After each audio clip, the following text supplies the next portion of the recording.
అధ్యాయము. మనం ఈ 7వ అధ్యాయం ధ్యానం చేసుకుందాం.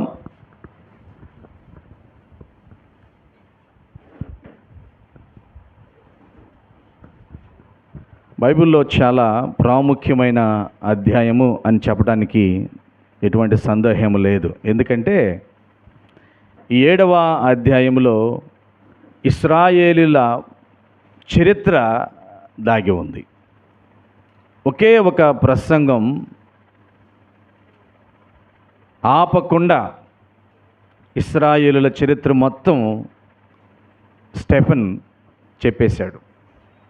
సన్హెడ్రిన్ సభలో బదులు అడిగినప్పుడు ఏమడుగుతున్నారంటే, ప్రధాన యాజకుడు ఈ మాటలు నిజమేనా అని అడిగినప్పుడు, ఇప్పుడు దాకా నువ్వు చెప్పినవన్నీ నిజమేనా అని ఎప్పుడైతే స్టెఫన్ని ప్రధాన యాజకుడు అడిగాడో, అడిగిన దానికి బదులుగా ఇశ్రాయేలుల చరిత్ర మొత్తం చెప్పాడు. ఎన్ని వచనాలు ఉన్నాయి? 60 వచనాలు. మీకు చాలా ఓర్పుని దేవుడు దయచేయనుగాక. హల్లెలూయా. భయపడద్దు. అమ్మో ఇన్ని చదవాలా అని చదవాల్సిన వాళ్ళు కూడా భయపడొద్దు. మీ అందరికీ అర్థం అవటానికి నాకు దేవుడిచ్చే పరిశుద్ధాత్మ యొక్క నడిపింపులో మీకు తెలియజేయడానికి నేను సిద్ధంగా ఉన్నాను. ఆమేన్. హల్లెలూయా. ఇశ్రాయేలు చరిత్ర, అంతేకాకుండా స్టెఫెన్ హతసాక్షిగా మారడం, 3 సౌలు అనే పడుచువాడు యవనస్తుడు ఆ రోజు అక్కడ సాక్షిగా నిలబడటం. ఈ 3 విషయాలు ఇక్కడ మనం చూడవచ్చు. అంతేకాకుండా ఎందుకు ఇంత చరిత్రని స్టెఫెన్ చెప్పాడు అంటే, పరిశుద్ధాత్మ దేవుని ప్రేరణతో ఆత్మ వశుడై ఈ మాటలని చెప్పాడు. ఇంత చెప్పాడు, ఏంటి ప్రయోజనం అని మీలో కొందరికి ప్రశ్న కూడా రావచ్చు. ఎందుకు చెప్పాడు? వాళ్ళకి తెలియదా? అక్కడ సన్హెడ్రిన్ సభలో ఉన్నవారు ధర్మశాస్త్రం తెలియని వారా? వాళ్ళందరికీ ఎందుకు ఇది చెప్పాడంటే తెలుసు, కానీ దాంట్లో ఉన్న అమూల్యమైన అర్థాన్ని వాళ్ళకు అర్థం చేసుకోలేకపోయారు. అందుకని చెప్పాడు.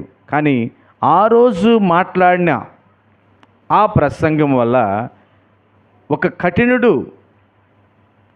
సంఘాన్నే హింసించాలి, యేసు క్రీస్తు అనే మాట వస్తున్న ప్రతి ఒక్కరిని హింసపెట్టాలి అని కాసుకుని పగతో ఉన్న సౌలు హృదయంలో దేవుని వాక్యం అనే విత్తనం ఆ క్షణమే నాటబడింది. ఆమేన్. ఈరోజు మనం చూస్తున్నాం, అపోస్తుడైన పౌలు సంఘాలకు ఎన్నో పత్రికలు రాసి సంఘాలను ఉజ్జీవపరిచి, ఈరోజు అదే పత్రికల ద్వారా క్రైస్తవ లోకాన్ని ఉజ్జీవపరుస్తున్న సౌలు, పౌలుగా మారిన ఈ సౌలు ఇక్కడ నిలబడి ఉన్నాడు. ఆయన్ని రాళ్లతో కొట్టి చంపుతూ ఉన్నప్పుడు, రాళ్లతో కొట్టి చంపడానికి వెళ్ళిన వారందరికీ సాక్షిగా ఆ బట్టలకు, ఆ చెప్పులకు కాపలా కాస్తూ ఉన్నాడు. అంటే పై వస్త్రాన్ని తీసివేసి, కోట్ లాంటిది తీసివేసి, చెప్పులు ఆ పడుచువాని దగ్గర, ఆ యవనస్తుడి దగ్గర పెట్టి ఆ స్టెఫన్ని రాళ్లతో కొట్టి చంపివేశారు. ఈ విషయాన్ని మనం ఈరోజు ధ్యానించబోతున్నాం. హల్లెలూయా. హల్లెలూయా. ఒక్కసారి పక్క వాళ్ళని తట్టి సిద్ధమే అని చెప్పుకోండి. ఇది వినటానికి మనం సిద్ధమేనా? పేట్రో చెప్పాలి, సిద్ధమేనా? అందరూ విందాం. జాగ్రత్త. ఒకడున్నాడు, వాడు నువ్వు ప్రేమించకపోయినా ప్రేమిస్తాడు. సిగ్గులేనివాడు, వాడి పేరు సైతాన్ అంటారు. వాడు నీకు ఇప్పుడు నిద్ర తెప్పిస్తాడు. ఎక్కడియో విషయాలన్నీ గుర్తు చేస్తాడు. లేనిపోయిన తలంపులన్నీ ఇప్పుడు తీసుకొస్తాడు. ఇక్కడ వాక్యం వస్తుంటే నీ చెవి మటికేడే, నీ మనసు ఎక్కడో ఉంటుంది, దాన్ని అలాగ డిస్టర్బ్ చేస్తాడు. అమ్మా శాంతి, అర్థమవుతుందా? డిస్టర్బ్ చేస్తాడు. కాబట్టి మనం శ్రద్ధగా దేవుని వాక్యాన్ని వినాలి. ఆమేన్. మీకు చరిత్ర అర్థమవుతుంది. చాలా వరకు చరిత్ర అర్థం అవటానికి నా ప్రయత్నం నేను చేస్తాను. పరిశుద్ధాత్మ దేవుడు మనందరికీ సహాయం చేయనుగాక. ఆమేన్. హల్లెలూయా. 2-4 వచనాలు ఏం చెబుతున్నాయి అంటే, మెసొపొతామియా నుండి నేరుగా వాగ్దాన భూమికి వెళ్లకుండా హారానులో వేచి ఉన్న అబ్రహామును చూపిస్తున్నాయి. దేవుడు అబ్రహాముని పిలిచినప్పుడు ఆయన మెసొపొతామియాలో ఉన్నాడు. వాగ్దాన భూమికి వెళ్ళమంటే ఆయన వెళ్లకుండా హారానులో వేచి ఉన్నాడు. ఆ తర్వాత 9వ వచనాన్ని మనం ఒకసారి చూస్తే, యోసేపు సోదరులు అతన్ని ఐగుప్తులో బానిసగా అమ్మివేశారు. యోసేపు యొక్క సోదరులు యోసేపుని బానిసగా ఐగుప్తులకి అమ్మివేశారు. ఒకసారి ఆదికాండము 37వ అధ్యాయము 28వ వచనం త్వరగా తీసి చదవండి ఎవరైనా. ఆదికాండము 37వ అధ్యాయము 28వ వచనం త్వరగా. వారు ఆ గుంటలో నుండి యోసేపును పైకి తీసి ఆ ఇష్మాయేలీయులకు 20 తులముల వెండికి అతనిని అమ్మివేసిరి. ఎందుకు అమ్మారు? 20 తులములు. అది దానికోసం ఆ వచనాన్ని చదివించాను మీకు. అమ్మివేశారు. ఒక బానిసగా అన్నదమ్ములే తీసి అమ్మివేశారు. ఆ తర్వాత మనం చూస్తే 23 నుంచి 29 వచనాలు మోషేను ఇశ్రాయేలు ప్రజలు తిరస్కరించారు. ఐగుప్తులో ఇశ్రాయేలు అందరూ ఉన్నారు. జన సంఖ్య విస్తరిస్తూ ఉంది. ఈ సంఖ్య విస్తరించకూడదు అని చెప్పి మగపిల్లలందరిని చంపివేయాలని చెప్పి రాజు ఆజ్ఞ ఇచ్చాడు. ఆ ఆజ్ఞ ఇవ్వటం ఎవరికి ఇచ్చాడంటే మంత్రసానులకు ఇచ్చాడు. మీరు ప్రసవ పడుతున్న స్త్రీల దగ్గరికి వెళ్ళి ప్రసవించేటప్పుడు ఒకవేళ వాడు పురుషుడైతే వెంటనే మీరు చంపివేయండి, లేకపోతే మీకు శిక్ష అని వాళ్లకు ఆజ్ఞాపించాడు. అయినప్పటికీ వాళ్ళ పని చేయలే. దేవుడు అటువంటి అన్యాయపు కార్యాన్ని వారి ద్వారా జరగనివ్వకుండా చేసినందుకు వారిని పిలిపించి, ఎందుకు మీరు ఈ పని చేయలేదు అంటే వాళ్ళు చెప్పిన జ్ఞానముతో కూడిన సమాధానం ఏంటో తెలుసా? వాళ్ళు చెప్పిన సమాధానం, ఐగుప్తు స్త్రీలు వంటి వారు కాదు ఇశ్రాయేలుల స్త్రీలు. మేము వెళ్ళే వరకు వాళ్ళు ప్రసవిస్తూనే ఉన్నారు, మేమే లేట్ అయిపోతున్నాం. ప్రసవిస్తే తల్లికి తెలిసిపోతుంది కదా, బిడ్డ బ్రతికున్నాడో చనిపోయాడో తల్లికి తెలిసిపోతుంది కాబట్టి మేము చంపలేకపోయాం. ఇంకా రాజు ఏమంటాడు? ఏమనలేకపోయాడు.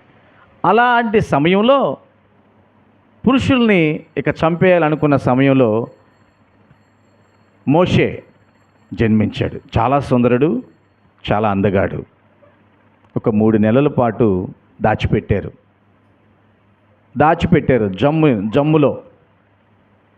జమ్ము పెట్టి చేసి మట్టి కీలు పూసి ఒక నదిలో దాచిపెట్టారు.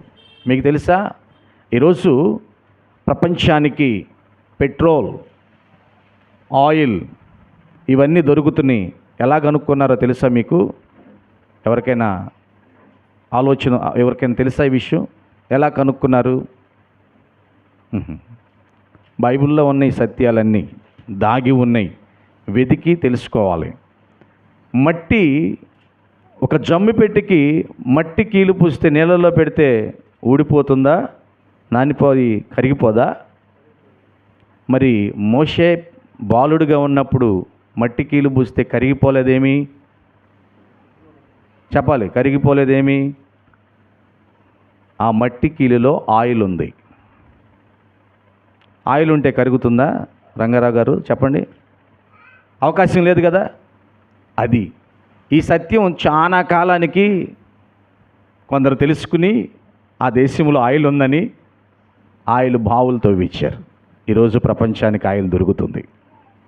హల్లెలూయా. ప్రతి దానికి బైబిల్లో చరిత్ర ఉంది.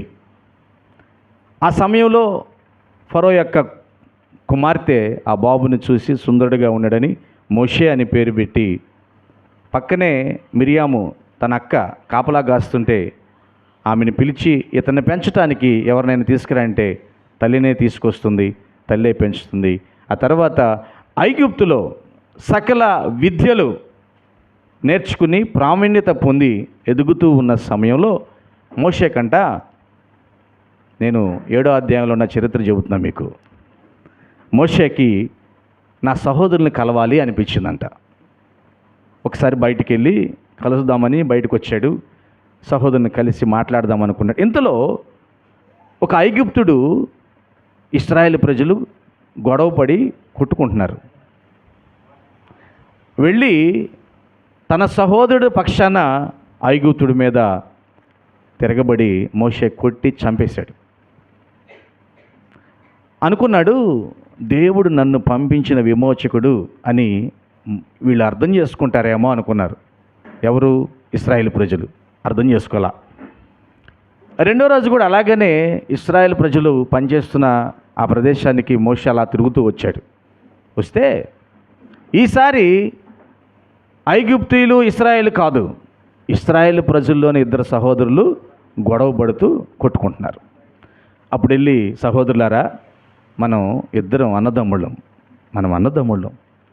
అన్నదమ్ముళ్ళు కొట్టుకోకూడదు, అన్నదమ్ముల మధ్య విద్వేషాలు ఉండకూడదు అని చెప్పి మాట్లాడుతుంటే ఏమన్నాడు తెలుసా? వాళ్ళు, నువ్వెవరివి? నిన్ను మా మీద అధికారిని గాను తీర్పని గాను ఎవరు పెట్టారు? నిన్న చంపి ఇసుకలో పాతి పెట్టేవే, అలాగా మమ్మల్ని కూడా కొట్టి పాతి పెట్టాలనుకుంటున్నావా అన్నారు. వెంటనే మోషేలో భయం వచ్చింది. అయ్యో, నిన్న నేను చాలా రహస్యంగా చేశాను అనుకున్నాను, అందరికీ తెలిసిపోయిందా? ఇది రాజుగారి దగ్గరికి వెళ్ళిపోయింది. ఎస్, రాజుగారి దగ్గరికి వెళ్ళింది. రాజుగారు మోషేని చంపాలనుకున్నాడు. వెంటనే మిద్యాను దేశానికి మోషే 40 సంవత్సరాల వయసులో పారిపోయాడు, తప్పించుకున్నాడు. దేవునికి మహిమ కలుగును గాక. అర్థమవుతుందా? వింటున్నారా? పారిపోయాడు. అక్కడ ఇత్రో అనే యాజకుని కుమార్తెలలో ఒక కుమార్తెను చూసి పెళ్లి చేసుకున్నాడు. 2 కుమారులు పరదేశంలో పుట్టారు. అంటే తన సొంత దేశంలో కాకుండా అక్కడికి వెళ్ళి బ్రతకాలనుకున్న దేశంలో 2 బిడ్డలు మోషేకి పుట్టారు. ఇంక అక్కడి నుంచి ఏం జరుగుతుంది? ఎవరైతే నువ్వు నాయకుడువా, నువ్వు అధికారివా అన్నాడో వారికి నాయకుడిగా, అధికారిగా దేవుడు మోషేను నిర్ణయించాడు. హల్లెలూయా, హల్లెలూయా. అందరూ చెప్దాం హల్లెలూయా. అబ్రహాము నీతికి వారసులం, ఐగుప్తు దాటిన నేకులం. అబ్రహాము నీతికి వారసులం, ఐగుప్తు దాటిన నేకులం. మోషే బడిలో బాలురము, మోషే బడిలో బాలురము, యేసయ్య బడిలో కృతజ్ఞులం, ప్రియపుత్రులం మేము నిబంధన జనులం. యేసురాజు వచ్చును ఇంకా కొంతకాలమే, మోక్షమందు పాడాలి మీరందరూ. యేసురాజు వచ్చును ఇంకా కొంతకాలమే, మోక్షమందు చేరెదము, నిబంధన జనులం. హల్లెలూయా. చాలా మంచోళ్ళు మీరు, ఎంత మౌనంగా ఉన్నారో, చాలా మంచోళ్ళు. హల్లెలూయా. ఆ మౌనం వెనక జోగిపోయే నిద్ర లేకుండా ఉండునుగాక. ఆమేన్. మౌనంగా ఉండే 2 కారణాలు, ఒకటి వింటున్నారా అని, 2 చక్కగా నిద్రపోతున్నారా అని కూడా. కాబట్టి అప్పుడప్పుడు హల్లెలూయా చెబుతూ ఉండండి. అప్పుడప్పుడు మీకు నచ్చితే, మీకు అది ప్రోత్సాహంగా ఉంటే చేతులు కొడుతూ ఉండండి. నన్ను కూడా మీరు ప్రోత్సహించిన వాళ్ళు అవుతారు. ఆమేన్. మన ఇద్దరి మధ్యలో పరిశుద్ధాత్మ దేవుడు ఆనందిస్తాడు. హల్లెలూయా. ఎక్కడి దాకా వచ్చాం మనం? ఐగుప్తులో ఉన్న మోషేతో దేవుడు మాట్లాడుతున్నాడు ఇప్పుడు. ఏమని? ఎవరైతే నిన్ను కాదు అనుకున్నారో, ఎవరైతే నిన్ను వద్దు అనుకున్నారో నాయకుడిగా, వారి దగ్గరికి నువ్వు వెళ్ళాలి అని మండుతున్న పొదలో నుంచి దేవదూత మోషేతో మాట్లాడండి. ఏమండి, పొద కాలుతుంది కానీ పొద మండుతుంది కానీ అది కాలిపోలేదు. అక్కడ చూడటానికి భయం వేసింది మోషేకి, అక్కడ నిలబడి వినటానికి భయం వేసింది మోషేకి. నిలబడి వింటుంటే దేవదూత అంది, నీ చెప్పులు విప్పు, ఇది పరిశుద్ధ స్థలం. అమ్మ, మీరు చదవకుండా నేను చెబుతున్నా. హల్లెలూయా. మీరు బాగా అర్థం చేసుకుంటారని పిల్లలకి పాఠం చెప్పినట్టు చెబుతున్నా మీకు. ఇవన్నీ నేను చెప్పేదంతా ఇప్పుడు అక్కడ ఆయన చెప్పిన ప్రసంగంలో దాగి ఉంది అన్నారు. తర్వాత ఆయన అక్కడికి వెళ్ళాడు. ఎక్కడికి? ఐగుప్తుకి వెళ్ళాడు. ఐగుప్తు నుంచి విడుదల చేసుకున్నాడు. ఐగుప్తు నుంచి విడుదల చేసిన తర్వాత ఏం జరుగుతుందో మనం కొన్ని విషయాలు ఆ మోషే అక్కడి నుంచి అరణ్య ప్రయాణం చూడండి, 39 నుంచి 43 వరకు ఆయన ప్రయాణంలో దేవుడు వారికి తోడుగా ఉన్నాడు. ఎలాగా తోడుగా ఉన్నాడు? రాత్రి అగ్నిస్తంభం, పగలు మేఘస్తంభం. వెళుతూ ఉన్నారు. ఈ మధ్యలో దేవుడు వారికి శాసనం ఇవ్వాలని అనుకున్నాడు. మోషేని హోరేబు కొండ మీద, సినాయి కొండ మీదకి రమ్మన్నాడు. సినాయి కొండ మీదకి వెళ్ళాడు. మోషే దిగటానికి తడువు చేశాడంట. దేవునితో గడుపుతున్నాడు మోషే. ఆమేన్. అందరిని చెప్దాం హల్లెలూయా. మోషే దేవునితో కొండ మీద గడుపుతాడు. మోషేకి దేవుడు 10 ఆజ్ఞల పలకలు ఇస్తున్నాడు, నిబంధన ఇస్తున్నాడు, ధర్మశాస్త్రాన్ని ఇవ్వబోతున్నాడు. ఈ విషయంలో మోషే దేవునితో ఎక్కువ సమయం గడిపే వరకు ఇశ్రాయేల్ ప్రజలు అంటున్నాడు, మమ్మల్ని నడపాల్సిన నాయకుడు ఏమయ్యాడో, మాకు నాయకుడు లేడు, ఇదిగో మాకు నాయకుడిని చెయ్యి అని అహరోన్ అడిగారు. మోషే అన్నయ్య ఇశ్రాయేల్ ప్రజలతో ఉన్నాడు.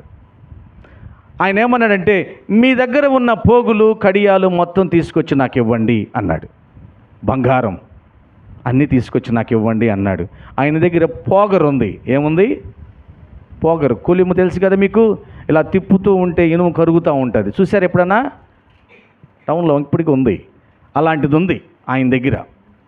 దానితో వీళ్ళు తీసుకొచ్చినవంతా కరగబెట్టి ఒక దూడను తయారు చేశాడు, దూడ బొమ్మను తయారు చేశాడు. దూడ బొమ్మను తయారు చేసేవారికి ఆ దూడ బొమ్మతో వీళ్ళు అంటున్నారు, ఐగుప్తు నుంచి మమ్మల్ని విడిపించిన దేవుడు ఈ దూడే అంటున్నారు అని చెప్పి దూడకు స్తోత్రాలు పలికారు, దూడకు జైలు కొట్టారు. ఇంతలో మోషే దిగి వచ్చాడు. అలాగా ప్రయాణములో నిజదేవుడైన ఆ బంధకాల నుంచి, చెర నుంచి విడిపించిన యెహోవా దేవుణ్ణి విడిచిపెట్టి కంటికి కనపడే హస్తకృత్యములుగా ఉన్న వాటి వైపు మనసును మళ్లించారు, విగ్రహాలను పూజించారు. ఇవే మా దేవుళ్ళు అన్నారు, ఇవే మా దేవతలు అన్నారు. దానికి క్రమశిక్షణగా దేవుడు ఇశ్రాయేలు ప్రజల్ని బబులోను చెరకు పంపించాడు. బబులోన్లో బానిసలుగా తిరిగి మరలా బానిసలు అవటానికి బబులోను రాజు వచ్చి ఇశ్రాయేలు ప్రజలందరి మీద యుద్ధం చేసి వాళ్ళందరిని బానిసలుగా తీసుకుపోయాడు. వింటున్నారా ప్రియ దేవుని బిడ్డలారా? దేవుణ్ణి, నిజదేవుణ్ణి ఆరాధించకుండా నీ ఇష్టానుసారమైన ఆరాధన చేస్తే క్రమశిక్షణ ఉంటుంది, శిక్ష ఉంటుంది. ఒకసారి మనం బైబిల్లో ఉన్న వారు తీయండి, ఆమోసు గ్రంథము 5వ అధ్యాయం. ఆమోసు 5వ అధ్యాయం 25 నుంచి 27 వచనాలు ఎవరైనా చదవండి. ఇశ్రాయేలీయులారా, అరణ్యమందు 40 సంవత్సరములు మీరు బలులను నైవేద్యములను నాకు అర్పించితిరా. మీరు మీ దేవత అయిన మోలేకు గుడారమును, మీరు పెట్టుకున్న విగ్రహముల పీఠమును మీరు మోసుకొని వచ్చిదిరు కదా. కాబట్టి నేను దమస్కు పట్టణము అవతలకి మిమ్మును చెరగొని పోయదును, బానిసలుగా తీసుకుపోతా. మిమ్మల్ని చెరగొనిపోతాను. ఎందుకు అంటే మీరు నక్షత్రాలను పూజించారు. ఏం చేశారు? నక్షత్రాలు మనకు ఎందుకు ఇచ్చాడు దేవుడు? ఆదికాండము 1వ అధ్యాయము చూడండి ఒకసారి. ఎందుకు ఇచ్చాడు? సమయాలను కనుక్కోవడానికి ఇచ్చాడు, దినాలను కనుక్కోవడానికి ఇచ్చాడు. కానీ వాటినే దేవుడు అనుకున్నారు. కొన్ని మీకు నచ్చిన బొమ్మలను చేసుకుని మీరు ఆరాధన చేశారు. నాకు అది అయిష్టంగా అనిపించింది, కాబట్టి నేను మిమ్మల్ని చెరకు పంపించాను, బానిసలుగా పంపించి వేశాను. మరొక అధ్యాయం, మరొక వచనాన్ని మనం ద్వితీయోపదేశకాండము 4వ అధ్యాయం 17వ వచనం. ద్వితీయోపదేశకాండము 4వ అధ్యాయం 17వ వచనం మీకు అర్థం చేసుకోవడానికి ప్రయత్నం చేయాలి. ఆకాశమందు ఎగురు రెక్కలు గల ఏ పక్షి ప్రతిమనైనను, నేల మీద ప్రాకు ఏ పురుగు ప్రతిమనైనను, భూమి క్రిందనున్న నేల ఎందలి ఏ చేప ప్రతిమనైనను, ఆడు ప్రతిమను గాని మగ ప్రతిమను గాని ఏ స్వరూపము కలిగిన విగ్రహమును మీ కొరకు చేసుకొనకుండునట్లు ఆకాశము వైపు కనులెత్తి సూర్యచంద్ర నక్షత్రములైన ఆకాశ సైన్యమును చూచి మరలు కొల్పబడి నీ దేవుడైన యెహోవా సర్వాకాశము క్రిందనున్న సమస్త ప్రజల కొరకు పంచిపెట్టిన వాటికి నమస్కరించి వాటిని పూజింపకుండునట్లును మీరు బహు జాగ్రత్త పడుడి. జాగ్రత్తగా ఉండాలి.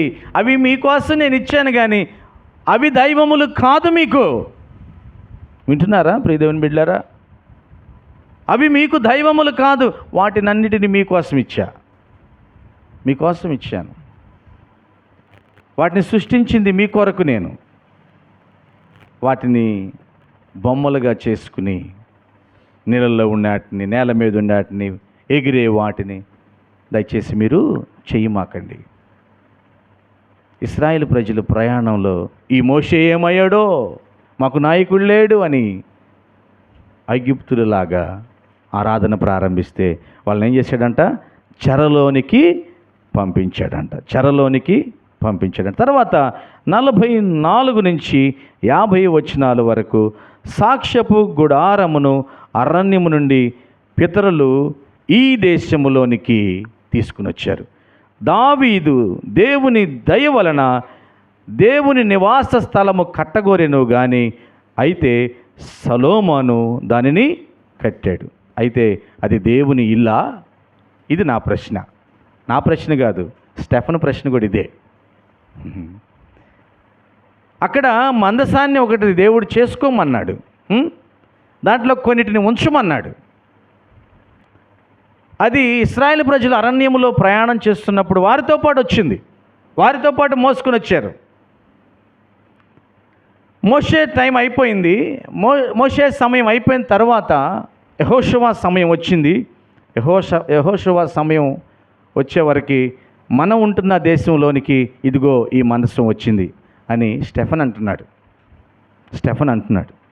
ఆ తరువాత దావీదు గారు దానికి ఒక స్థిరమైనగా దేవుని నివాస స్థలంగా ఒకటి కట్టాలని మనసులో యోచించాడు, ఆశపడ్డాడు, అన్నీ సమకూర్చాడు.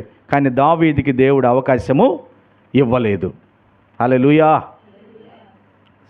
అందరం చెప్దాం హల్లెలూయా. ఇవ్వలా. ఎవరికి ఇచ్చాడు? సొలొమోనుకి ఇచ్చాడు.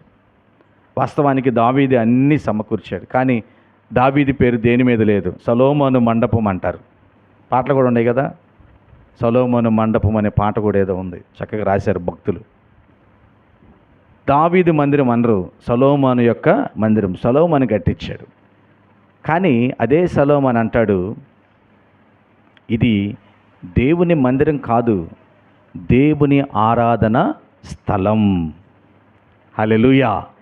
ఇది దేవునికి ప్రార్థన చేసే స్థలం. ఇది అర్థం చేసుకో. ఈరోజు చాలా సుందరముగా, శృంగారముగా నిర్మించబడుతున్న మందిరాలు ఖాళీగా ఉంటే ఏముండవు ఆ మందిరాల్లో. నీవు నేను వెళ్ళి ఆరాధిస్తే దేవుడు ఉంటాడు. హల్లెలూయా. అర్థమవుతుందా? ఖాళీగా ఉంటే ఏముండదు అక్కడ. నీవు నేను వెళితేనే ఇగో ఈ స్థలానికి ఒక జీవం వస్తుంది. ఆమేన్. ప్రాణం లేని శరీరం. మనం లేకపోతే ఈ స్థలం, మనం వస్తే జీవము కలిగిన ప్రదేశం ఇది. నమ్మిన వారికి గట్టిగా చప్పట్లు కొడదాం. హల్లెలూయా. అర్థమైందా? సుందరంగా ఉంటే ప్రయోజనం లేదు. శృంగవరపు దేవాలయం, ఒక ఆయన లోనకి వెళ్లకుండా బయటే ఉన్నాడు. మనం చాలాసార్లు ధ్యానం చేసాం. దాని పేరు బ్యూటిఫుల్ చర్చ్, బ్యూటిఫుల్ టెంపుల్. చాలా అందంగా ఉంటుంది, సుందరంగా ఉంటుంది. మరి సుందరంగా ఉంటే లోనకి వెళ్ళా, ఈయన మోసుకొచ్చేవాళ్ళు బయటే పడేసి వెళ్ళారు. అది సుందరంగా ఉంది, అది సుందరమైనదని వింటున్న ప్రియ దేవుని బిడ్డలారా, మీరు తెలుసుకోవాలంటే దానిలోకి వెళ్ళి ఆ జీవము కలిగిన దేవుణ్ణి తెలుసుకుని ఆరాధించాలి. అప్పుడే ఆ అందం మనందరికీ అర్థమవుతుంది. హల్లెలూయా. ఇది చాలా జ్ఞానముతో, ఉద్వేగముతో, కోపము, దుఃఖము. ఎవరికి? స్టెఫన్కి. ఒక పక్క వీళ్ళందరి మీద కోపం, రెండో పక్క చాలా బాధ. ఇది కూడా అర్థం చేసుకోలేక, మా మీదకి వస్తున్నారా, మమ్మల్ని కొట్టాలనుకుంటున్నారా, ధర్మశాస్త్రం మొత్తం చదివాని అంటున్నారు కానీ ధర్మశాస్త్రంలో ఉన్న సత్యాన్ని అర్థం చేసుకోలేకపోయారు అని చెప్పి వాళ్ళతో మాట్లాడుతున్నాడు. కానీ అదే సొలొమోను కట్టినప్పుడు సొలొమోనే ఒక మాట అన్నాడు. మీకు నేను అది చూపించడానికి ప్రయత్నం చేస్తాను. చూడండి, సొలొమోను దాన్ని ఏ విధంగా అన్నాడంటే, మీరు మొదటి రాజుల గ్రంథం 8వ అధ్యాయాన్ని మీరు ఇంటికి వెళ్ళిన తర్వాత ఒకసారి దేవునికి ఎందుకు ఆ మందిరాన్ని సొలొమోను కట్టించాడో మీకు అర్థమవుతుంది. నేను కొన్ని వచనాలు మాత్రం మీకు చదివి వినిపించడానికి నేను ప్రయత్నం చేస్తాను. 8వ అధ్యాయము 27వ వచనం నేను చదువుతాను, మీరు వినండి. నిశ్చయముగా దేవుడు ఈ లోకమందు నివాసము చేయడు. ఎక్కడ చేయడు? వింటున్నారా? ఏ లోకమందు? ఈ లోకమందు ఆయన నివాసము చేయడు. ఆకాశ మహాకాశముల సహితము నిన్ను పట్టజాలవు. నేను కట్టించిన ఈ మందిరము ఎలాగు నీకు పట్టును? అర్థమవుతుందా? మనం కట్టించే మందిరం దేవునికి ఎలాగ పట్టుతుంది? ఆయన్ని ఇదిగో ఇక్కడ ఉండు, అక్కడ ఉండు అనే ఆపే శక్తి మనకు లేదు. సత్యాన్ని అర్థం చేసుకోండి. ఇది పవిత్రం, అది అపవిత్రం అనేది లేదు. యేసు క్రీస్తు ఈ భూమి మీదకి వచ్చిన తర్వాత భూమి మీద 2 3 ఎక్కడ కూడి ఉంటే అది పరిశుద్ధం, అది పవిత్రం. నమ్మిన వారి గట్టిగా హల్లెలూయా. ఈ సత్యం అర్థం చేసుకోండి అని స్టెఫను చెబుతున్నాడు. స్టెఫను బతిమలాడుతున్నాడు. ఆ తర్వాత ఇదే అధ్యాయంలో మీరు చూస్తే చాలా చోట్ల ఎట్లా ఉంటుందో తెలుసా? నీ నివాస స్థలమైన ఆకాశమందు విని మా విన్నపములు అనే పదం ఉంటుంది. 30వ వచనంలో కూడా ఉంటుంది చూడు. మరియు నీ దాసుడైన నేనును నీ జనులైన ఇశ్రాయేలును ఈ స్థలము తట్టు తిరిగి ప్రార్థన చేయనప్పుడల్లా నీ నివాస స్థలమైన ఆకాశమందు విని మా విన్నపములు అంగీకరించుము. వినినప్పుడల్లా మమ్ములను క్షమించుము. ఇది దేవుని మందిరం అంటే ఏంది? ఇక్కడికి వచ్చి ఆయనకి ప్రార్థన చేసుకునే స్థలం ఇది. హల్లెలూయా. ప్రార్థన చేసుకునే స్థలం ఇది. ఆధారాలు ఇక్కడే చూపిస్తాం, బైబిల్లోనే ఆధారాలు. ఆమేన్. ఇంకా మీరు ఇంటికి వెళ్ళిన తర్వాత 39వ వచనం, 43వ వచనం కూడా, 36వ వచనం కూడా మీరు చదవటానికి ప్రయత్నం చేయండి. చూడండి, యెషయా గ్రంథము 66వ అధ్యాయము మొదటి 2 వచనాలు. యెషయా గ్రంథము 66 మొదటి 2 వచనాలు చదవండి. ఎవరు?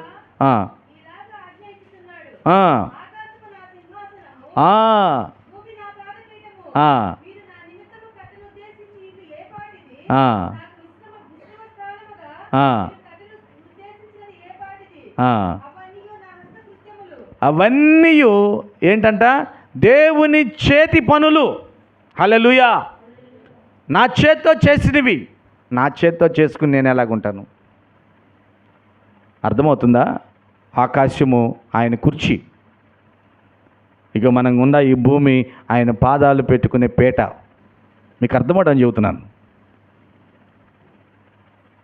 ఆకాశము ఆయనకి చైర్, ఒక కుర్చీ. ఎవరికి? సర్వోన్నతుడైన దేవునికి, నీవు నేను ఆరాధిస్తున్న దేవునికి, నిన్ను నన్ను పాపము నుంచి విడిపించి నిత్య రాజ్యానికి వారసుడిగా చేయడానికి సిలువలో రక్తము చిందించిన ప్రభువైన యేసుక్రీస్తుకి ఆకాశం ఒక సింహాసనం, ఈ భూమి ఆయన పాదాలు పెట్టుకోవడానికి, ఆయన కాళ్ళు పెట్టుకోవడానికి ఒక పీట లాంటిది. ఆమేన్. అంత గొప్ప దేవుడు నీవు నేను ఆరాధించే దేవుడు. ఎంత గొప్ప దేవుణ్ణి చూస్తూనే, చాలామంది భక్తులను చూస్తూనే ఇంకా నీకు నెగ్లిజెన్సీ, నిర్లక్ష్యం. ఆ దేవుణ్ణి గ్రహించలేకపోతున్నావు. ఆ దేవుని వాక్యాన్ని వినటానికి నీ హృదయం తెరవలేకపోతున్నావు. ఆ దేవుని వైపు చూసి, ఆ వాక్యం వైపు చూసి సత్యాన్ని అర్థం చేసుకోవడానికి నీ కళ్ళు తెరవలేకపోతున్నావు. సహోదరుడా, సహోదరి, యేసయ్య నిన్ను ప్రేమిస్తున్నాడు. ఆమేన్.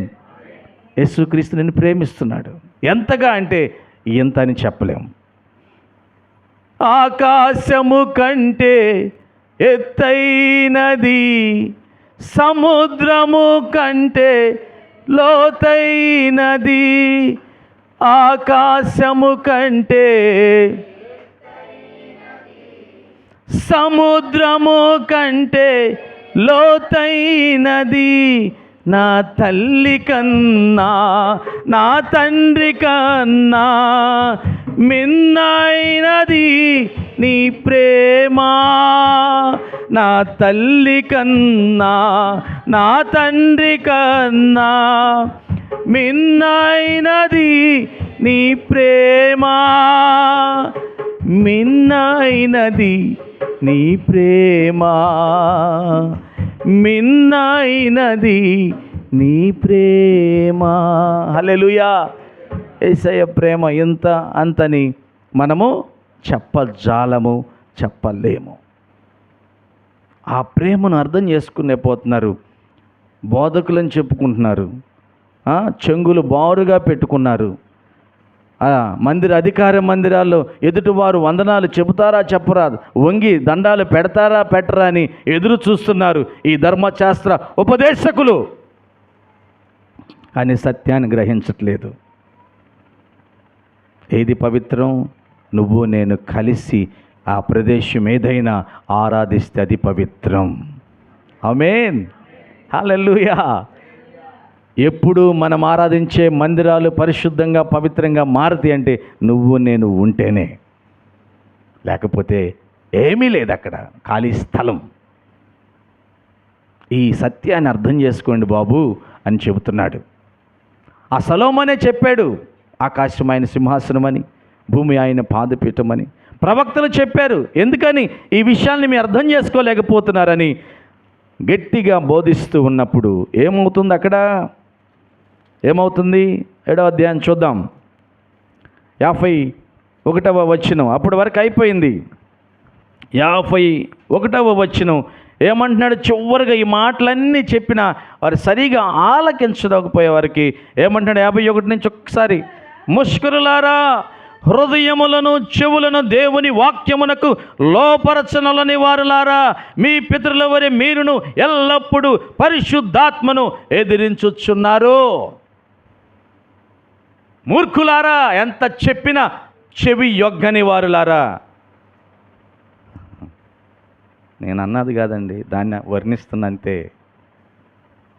ఒక్కొక్క ట్రాన్స్లేషన్లో ఒక్కొక్క రకంగా ఉంది ఇది. ముష్కరులారా, పెడమొహంగా ఉండేవాళ్ళారా. ఇటు మాట్లాడితే అట్టంటారు ఏంద్రా, అదే అర్థం. మరి ఎన్ని చెప్పినా వినరేంద్రా, కోపం.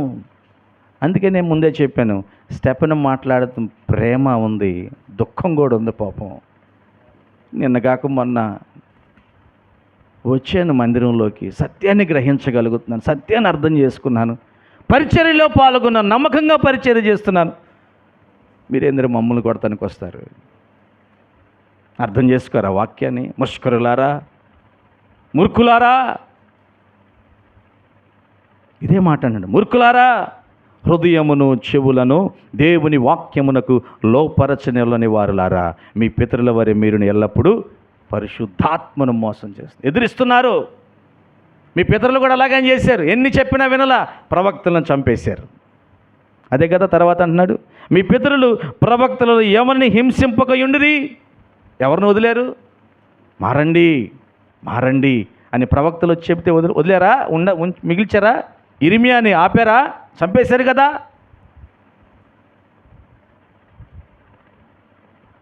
విపత్తు వస్తుందని చెబితే విన్నారా? వినలేదు కదా. మీరు కూడా అలాగనే ఉన్నారు ఇప్పటికీ. ఏమండి, ఎవరికి అర్థమవుతుందో అర్థం కావట్లేదు, కానీ సౌలుకి అర్థమవుతుంది ఈ విషయం. హల్లెలూయా. ఈ రాత్రి ఈ మాట, ఈ సాయంకాలం, ఈ ఉదయకాల సమయంలో ఈ మాటలు మీలో ఎవరికి అర్థమవుతున్నాయో లేదో నాకు తెలియదు, కానీ ఎవరు అర్థం చేసుకోవాలో వాళ్ళకి ఖచ్చితంగా అర్థమవుతాయి. గట్టిగా చెప్పలు కొడదాం హల్లెలూయా. ఎవరికోసం? చరిత్ర చదవకుండానే దేవుడు పుస్తకం విప్పి చెబుతున్నాడు మీతో.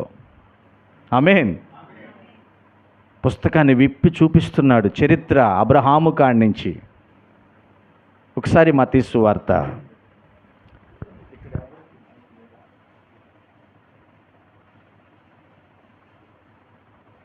మత్తయి సువార్త మొదటి అధ్యాయం, మత్తయి సువార్త మొదటి అధ్యాయం 17వ వచనం ఒకసారి చదవండి. ఆ, ఆ, ఆ,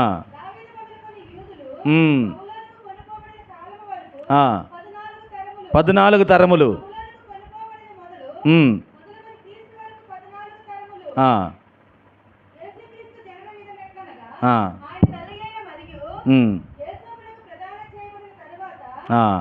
చాలు చాలు చాలు 17వ వచనం వరకు మనకు చాలు.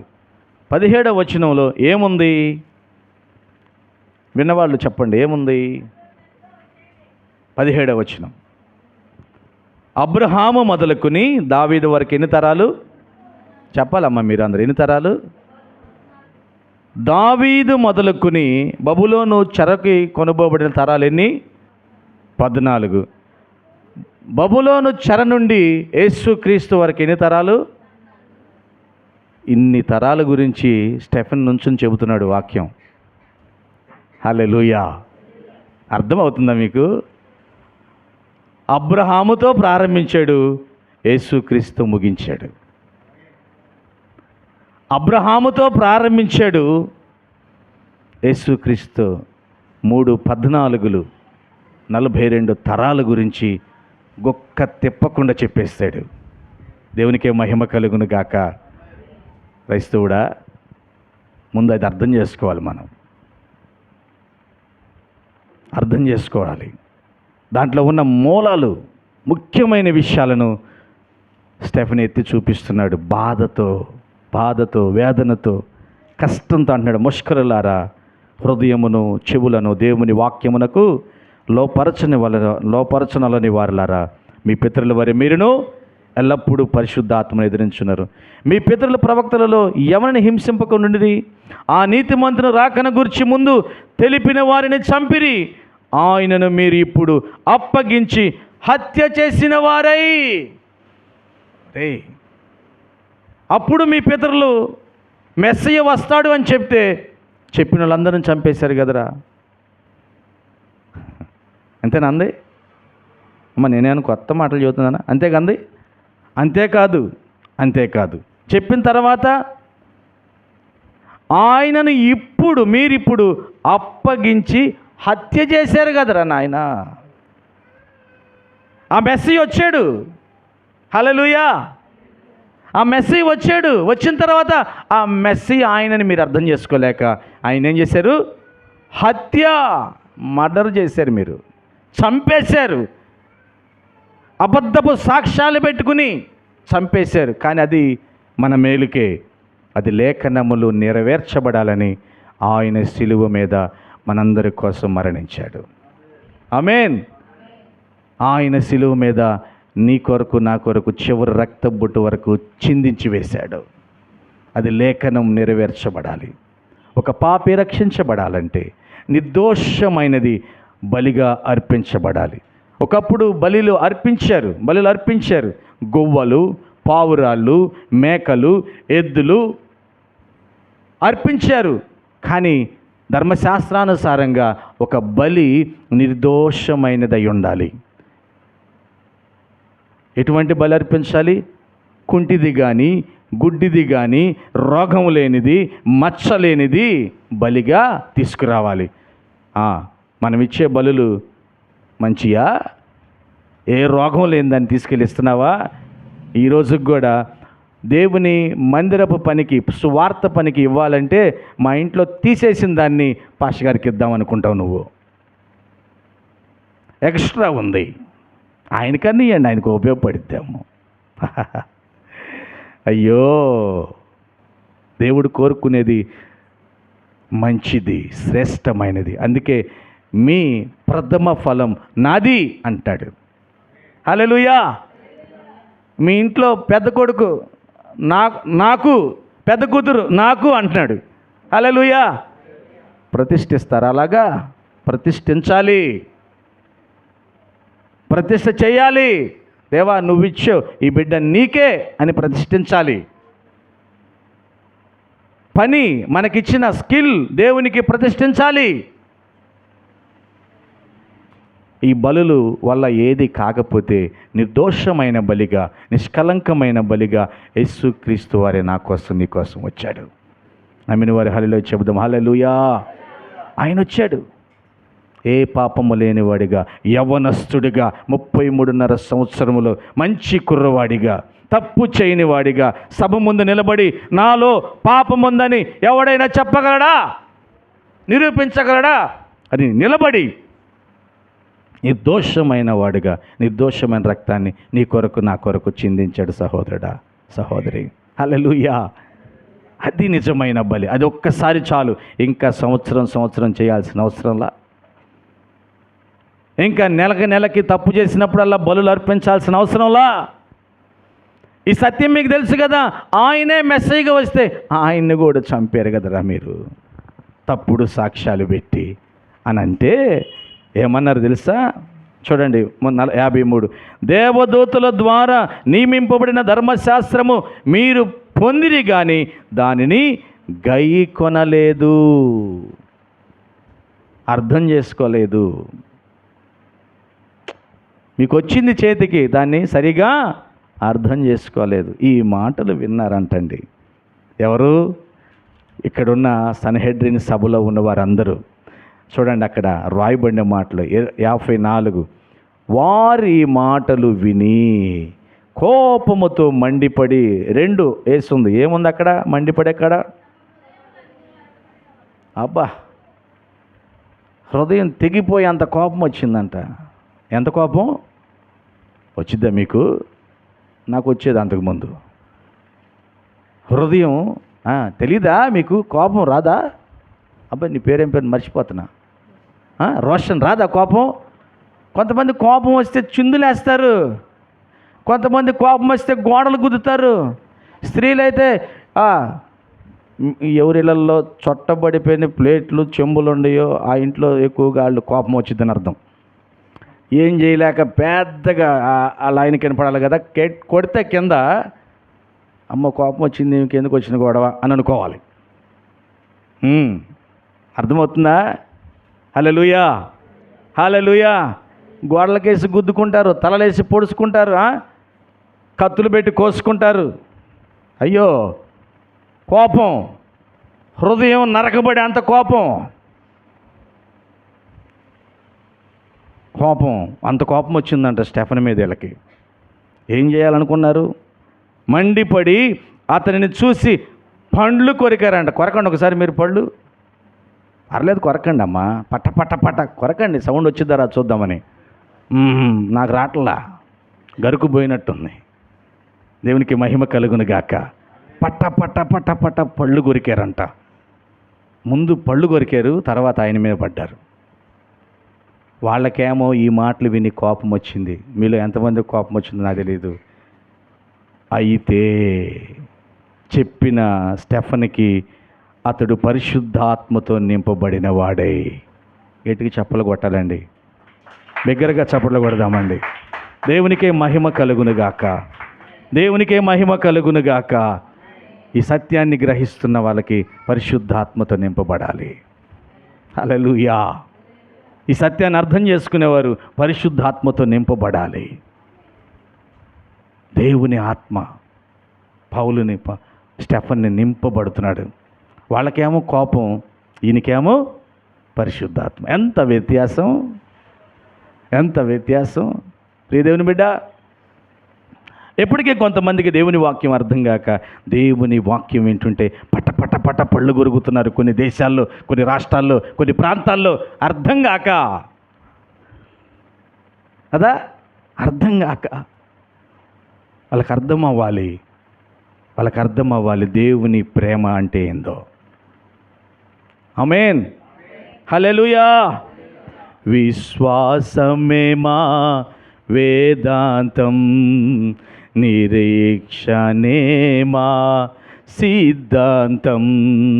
విశ్వాసమే మా వేదాంతం, నిరీక్షణే మా సిద్ధాంతం. వాక్యమే మా ఆహారం, వాక్యమే మా ఆహారం. ప్రార్థనే మా వ్యాయామం, అనుదినము మేము నిబంధన జనులం. యేసురాజు వచ్చును ఇంకా కొంతకాలమే, మోక్షమందు చేరెదము. పాడదాం ఒకసారి. యేసురాజు వచ్చును ఇంకా కొంతకాలమే, మోక్షమందు చేరెదము. నిబంధన జనులం. హల్లెలూయా. మనందరం నిబంధన జనులం. దేవుడు మీరందరూ నా నిబంధనలు దాటి నరకానికి వెళ్ళకూడదని ఆశపడుతున్నాడు. హల్లెలూయా. సర్వలోక ప్రజలందరూ ఆయన నిబంధనలోకి వచ్చి ఆయన రాజ్యములో ఉండాలని ఆశపడుతున్నాడు. ఆమేన్. హల్లెలూయా. పట్ట పట్ట పట్ట పళ్ళు కొరికారంట.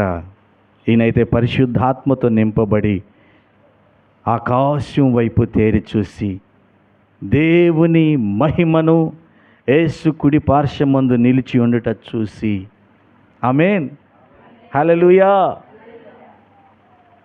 ఒక్కసారి చివరిలో ఒక ఆయన ఉన్నాడు. ఆయన చూద్దాం. 60వ వచనం, 60వ వచనం లాస్ట్ భాగాన్ని. సౌలు అతని చావును సమ్మతించెను.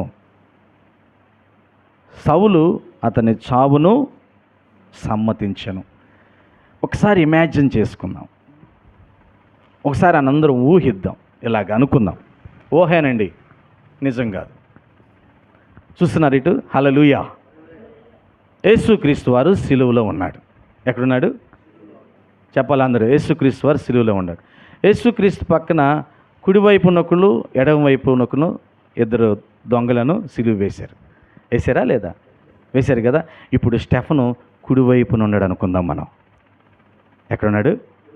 కుడివైపు. సౌలు ఏడున్నాడు? ఎడమ వైపున ఉన్నాడు. వస్తాడులే కుడివైపుకే. హల్లెలూయా. వస్తాడు. కుడివైపునున్న స్టెఫన్కి కళ్ళు తెరిచి ఆకాశం వైపు చూస్తే దేవుడు ఏ రీతిగా ఉన్నాడో కనపడుతుంది. యేసు ఏ రీతిగా ఉన్నాడో కనపడుతుంది. ఏందో చూస్తున్నాడని సౌలు చూస్తే ఏం కనపడతలా. హల్లెలూయా. మీకు మరి కనపడుతుందో లేదో, నిరీక్షణ ఉందో లేదో నాకు తెలియదు. ఈరోజు మనం కనులు ఎలా తెరుస్తున్నాం? ఆత్మవశుడైపోయాడు. దేవుని మహిమతో నింపబడ్డాడు. ఎవరు? స్టెఫెను. సౌలైతే క్రోధం, కోపం, పగ. యేసు అంటే చాలు చంపేద్దాం, సంఘం అంటే చాలు బయటికి లాగొద్దాం, ద్వేషాన్ని పెంచుకుని ఉన్నాడు. ప్రియ దేవుని బిడ్డ, ఈరోజు ఎలా ఉన్నావు నువ్వు? మహిమతో నింపబడిన వ్యక్తులుగా ఉండాలి మనం. ఆమేన్. దేవుని వాక్యాన్ని అర్థం చేసుకుంటే పరిశుద్ధాత్మపూర్ణులుగా మనం ఉండాలి. ఆయన అయితే ఎట్లుంటాడు చూడండి. ఆకాశము తెరవబడటయు మనిషి కుమారుడు దేవుని కుడిపార్శ్వమందు నిలిచి ఉండుటయు చూచుచున్నాను అని చెబుతున్నాడంట. కొడతంటే రాళ్ళు పెట్టి కొడుతున్నారు. మీకు తెలుసా ధర్మశాస్త్రంలో ఏముందంటే దైవ దూషణ చేసిన వారిని రాళ్లతో కొట్టి చంపాలి. అంటే వీళ్ళ ఉద్దేశంలో స్టెఫెను చేస్తుంది దైవ దూషణ. ఏమనుకున్నా తెలుసా? మనిషి కుమారుడు అని పదం రాశారు ఇక్కడ. చదవండి ఒకసారి. అక్కడ ఏముంది? మనిషి కుమారుడు దేవుని కుడిపార్శ్వమందు కూర్చున్నాడు. ఏంటది? దైవ దూషణ అనుకున్నారు. అది దొరికింది వాళ్ళకి అవకాశం, కొట్టడానికి, చంపడానికి. ప్రాణం ఇంకా కొట్టినా కానీ ప్రాణం పోలేదనుకో, ఒక పెద్ద రాయి తీసుకెళ్ళి తల మీద వేయాలి, లేకపోతే రాళ్ళన్నీ తన మీద చచ్చేంతవరకు వేయాలి. అది ధర్మశాస్త్రంలో ఉన్న విధి. ఆ ధర్మశాస్త్రపు విధిని దేవుని బిడ్డగా, దేవుని ఆత్మపూర్ణుడిగా ఉండి గొప్ప మహిమతో నింపబడి దైవ దర్శనాన్ని చూస్తున్న స్టెఫెను మీదకి వచ్చారు. రాళ్లతో కొట్టారండి, తరుముకున్నారు. రాళ్లతో కొడితే ఎలాగా అరవాలండి పాపం? ఒక్క రాయి మీకు తగిలితే ఎలా అరుస్తాం మనం? అమ్మా పెద్దగా కేకలు వేస్తాం. మరి ఈయనేంది ఏం అరవలేదు? ఈయన యేసుక్రీస్తు ఒకేలాగా అనిపిస్తుంది కదా. యేసుక్రీస్తు పోలికలు కనపడుతున్నాయి ఇక్కడ. కొట్టే వాళ్ళ మీద తిరగబడతలా, తప్పించుకోవట్లా, కొట్టండి ఆడే నిలబడుతున్నాడు. దెబ్బలు తగులుతుంటే యేసు వైపు చూస్తున్నాడంట. హల్లెలూయా. దెబ్బలు తగులుతుంటే దైవ దర్శనాన్ని చూస్తున్నాడంట. ఎంత గొప్ప ధన్యత! ప్రియ దేవుని బిడ్డ, శ్రమలు వస్తే దేవుని వైపు చూడగలవా నువ్వు? చూడాలి. ఎటుకు చెప్పలు కొడదాం? హల్లెలూయా. చూడాలి. కష్టం వస్తే దేవుని వైపు చూస్తున్నామా? చూడాలి. ఆయన సేవ నిమిత్తం బాధ వస్తే దేవుని వైపు చూడాలి. ఆయన మహిమ నీకు కనబడుతుంది. చాలా వచనాలు నేను మీకు వచనాలు మాత్రమే నీకు అందిస్తాను, చెప్పగలను. సమయం లేదు కదా. 110వ కీర్తన 1వ వచనంలో, రోమిలికి రాసిన పత్రిక 8:34లో, కొలస్సీ 1:3, హెబ్రీ 1:3, 13వ అధ్యాయం హెబ్రీలు 8వ వచనం, 10వ అధ్యాయం 12వ వచనం, ఇవన్నీ మీరు చదివితే ఆయన కుడిపార్శ్వమందు కూర్చొని ఉన్నాడు అని యేసుక్రీస్తు గురించి వ్రాయబడి ఉంటుంది. దేవుని కుడిపార్శ్వమందు యేసుక్రీస్తు ఆసీనుడై ఉన్నాడు, కూర్చుని ఉన్నాడు. మరి ఇప్పుడు ఎందుకు నిలబడ్డాడు? యేసుక్రీస్తు తండ్రి కుడిపార్శ్వమందు నిలబడి ఉన్నాడు అని రాయబడి ఉంది కదా. ఎందుకు నిలబడ్డాడు? చెప్పాలి. ఎందుకు నిలబడ్డాడు? చెప్పండి, మీకు తెలిసింది చెప్పండి. ఎందుకు నిలబడ్డాడు? మనకంటే పెద్దవాళ్ళు గౌరవస్తులు వస్తూ ఉంటే మీరు లేచి నిలబడరా? మనకంటే పెద్దవాళ్ళు, ఘనతకి గౌరవకు అర్హులైన వారు ఈ ప్రదేశంలోకి వస్తారంటే మనం లేచి నిలబడతామా?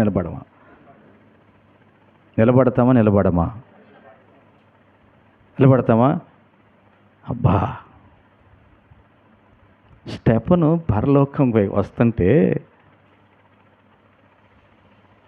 గొప్ప యేసుక్రీస్తు మన దేవుడు లేచి నిలబడి వెల్కమ్ పలుకుతున్నాడు. స్వాగతం మై ఫ్రెండ్, వెల్కమ్ రా. దేవుడు నీ కోసం స్వాగతం పలికే అవకాశం ఉంది. ప్రియ దేవుని బిడ్డ, నీ జీవితం సరిగా ఉంటే, సరైన రీతిలో దేవుని సాక్షిగాను మారితే, యేసుక్రీస్తు నిలబడి స్వాగతం పలికే యోగ్యతను సంపాదించుకున్నాడు స్టెఫెన్. ఇది కదా క్రైస్తవ జీవితం. రంగారావు గారు, ఇలా కదా బతకాల్సింది. 4 రోజులు బతికితేమి? స్టెఫెన్ వయసు ఎంతో మనకు తెలియదు. ఇప్పటికీ ధ్యానిస్తూనే ఉన్నాం, ఇంకెప్పటికీ ధ్యానిస్తూనే ఉంటాం. ఆమేన్. ఈ స్టెఫెన్ ఎంతమందిని మార్చాడు తర్వాత అనేది కాదు, కానీ ప్రాముఖ్యంగా ప్రపంచాన్ని కదిలించి వేసిన సౌలుగా ఉన్న వ్యక్తిని మార్చివేశాడు. హల్లెలూయా. కఠినమైన వాడిని మార్చివేశాడు. ఆ రోజు సౌలు హృదయంలో ఈ విత్తనం, వాక్యం అనే విత్తనం నాటబడింది కనుక దేవుడు ముఖాముఖిగా కలుసుకునే వరకు నువ్వు మెస్సయ్యవా ఏమన్నాడు తెలుసా యేసు ప్రభు? పౌలు గారిని సౌలుని కలుసుకున్నప్పుడు నువ్వెవడవి అన్నాడు సౌలు. మామూలు పదం వాడేశాడు, గౌరవంగా కూడా అనలా. సౌలు నువ్వెవరివయ్యా అనలా, నువ్వెవడవి అన్నాడు. నువ్వు హింసించుచున్న యేసును నేనే. గుండె పగిలిపోయింది, గుండె 2 ముక్కలయ్యింది. అయ్యా, నేను ధర్మశాస్త్రం గమలియేలు పాదాల దగ్గర నేర్చుకుంటున్నానే, దాంట్లో ఉన్న ప్రవచన వాక్యం నిన్న నేను హింసించింది, నీ బిడ్డలను నేను చంపేసి లాక్కెళ్ళింది, ఇప్పుడు కూడా నీ బిడ్డలను నేను చంపడానికి వెళ్తుందని పశ్చాత్తాపంతో తల వంచాడు. కారణం, ఆ రోజు స్టెఫను మాట్లాడిన మాటలు తన హృదయంలో నాటబడ్డాయి. ఆమేన్. ప్రతి వాక్యం మన జీవితంలో నాటబడితే మరొకసారి మన జీవితం మారిపోతుంది. చాలామంది పైన వెళ్ళిపోతారు. ఏముందిలే, అందరూ చెప్పే మాటలే. లేదు, ఈరోజు పరిశుద్ధ ఆత్మదేవుడు మీకు కొన్ని విత్తనాలు నాడుతున్నాడు, మరొకసారి అవి ఫలించటానికి. నమ్మిన వారి గట్టికి చప్పలు కొడదాం. హల్లెలూయా. స్టెఫెను చెప్పి మాటలు, దేవుని మాటలు ఎవరికి హృదయంలో గుచ్చుకుంటున్నాయి? ఎవరి హృదయంలో? సౌలు హృదయంలో గుచ్చుకునే మార్పు వచ్చింది. ప్రియదేవుని బిడ్డ, ఒకసారి ఆలోచించు. మరి ఈరోజు నీ హృదయం ఎలాగ ఉంది? స్టెఫెన్ లాగుందా? ఇంకా మారదాములే అని సౌలు లాగుందా? ఎలా ఉన్నావు? నువ్వు పరిశీలన చేసుకోవాలి. సమయం లేదు. చూడండి ఇక్కడ, ఎవరి యేసని అడిగేవో, ఎవరోలే అని వెళ్ళేవో. ఇంత విన్నావుగా? యేసు ఎవరో నీకు తెలుసా? యేసుక్రీస్తు ఎవరో నీకు తెలుసా? భక్తుడు ఎంత చక్కగా రాశాడు రాజబాబు అన్న. నిజంగా రియల్ అప్రిషియేట్, ఆయన గౌరవించవచ్చు రాజబాబు అన్నని. ఎవరి యేసని అడిగేవో, ఎవరోలే అని వెళ్ళేవో. యేసే మార్గం, యేసే జీవం, యేసే జీవం, యేసే సత్యం, కాదు సోద్యం, ఇదే మా సాక్ష్యం, నిబంధన జనులం. యేసురాజు వచ్చును ఇంకా కొంతకాలమే, మోక్షమందు చేరెదము.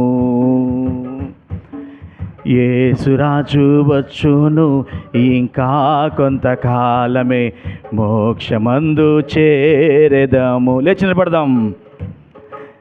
యేసురాజు వచ్చును ఇంకా కొంతకాలమే, మోక్షమందు చేరెదము.